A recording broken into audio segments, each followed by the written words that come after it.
Gujarat bulletin ન્યૂઝમાં આપનું સ્વાગત છે। શહેરામાં જનકલ્યાણ શિબિર, એક જ છત નીચે સરકારી સેવાઓ, ધારાસભ્ય જેઠાભાઈ ભરવાડની અધ્યક્ષતામાં સેવા સેતુ કાર્યક્રમ યોજાયો। પંચમહાલ જિલ્લાના શહેરા નગરપાલિકા ટાઉન હોલ ખાતે ધારાસભ્ય જેઠાભાઈ ભરવાડના અધ્યક્ષસ્થાને જનકલ્યાણ શિબિર અને સેવા સેતુ કાર્યક્રમનું આયોજન કરવામાં આવ્યું હતું।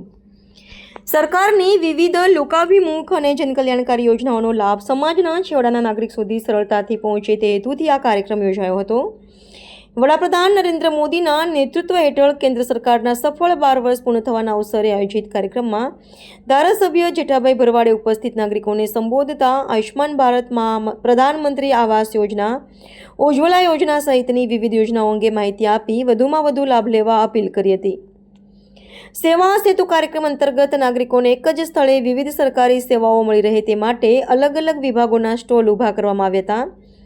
ધારાસભ્ય જેઠાભાઈ ભરવાડે પ્રાંત અધિકારી ફાલ્ગુન પંચાલ તથા અન્ય અધિકારીઓ સાથે સ્ટોલની મુલાકાત લઈ કામગીરીની સમીક્ષા કરી હતી અને અરજદારોના પ્રશ્નોના ઝડપી નિરાકરણ માટે જરૂરી માર્ગદર્શન આપ્યું હતું।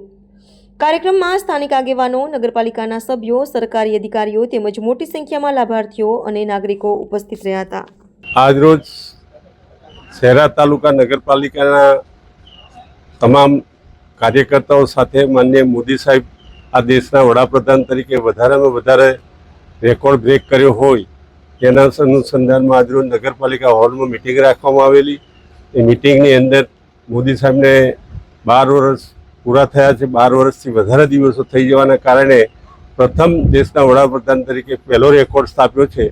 તો મારી આજના દિવસે નગરપાલિકાના તમામ વિસ્તારના લોકો સાથે મિટિંગ રાખીને મિટિંગની અંદર તમે મોદી સાહેબનું દીર્ઘાયુ વધે, મોદી સાહેબનું જીવન ખૂબ આગળ વધે અને 2047 સુધી ભારતનું પ્લાનિંગ જે કર્યું છે ભારતના પ્લાનિંગ કરવામાં સફળતા ભગવાન માતાજી આપે તેવી શુભેચ્છા સાથે અમે આજે નગરપાલિકા વિસ્તારમાં વડીલોને મળવા માટેનું પણ પ્રોગ્રામ છે। તો વડીલોને મળવા માટે આજરોજ અહીંયા આવ્યા હતા। માન્ય નગરપાલિકાના માજી પ્રમુખ સોમભાઈને મળ્યા, અમારા ભાઈ શ્રી કાળુભાઈ છે એમને પણ સલામપુરાના વતની છે એમને પણ મળ્યા, અમારા માસ્તર જે છે આ ગામના વતની છે, વડીલ છે અને શિક્ષક તરીકે જેઓ નિવૃત્ત થયા છે અને જિંદગી શાંતિથી જીવી રહ્યા છે એમના ઘરે પણ મળ્યા, બધાની જોડે વાતચીત કરી અને મોદી સાહેબ આ દેશના વડાપ્રધાન તરીકે સદંતર ચાલુ રહે અને દેશના વિકાસમાં માણસો છેવાડાના માનવી સુધી એમની જે યોજનાનો લાભ મળે એના માટે અમે દરેક ગામે ગામ ફરીને એમના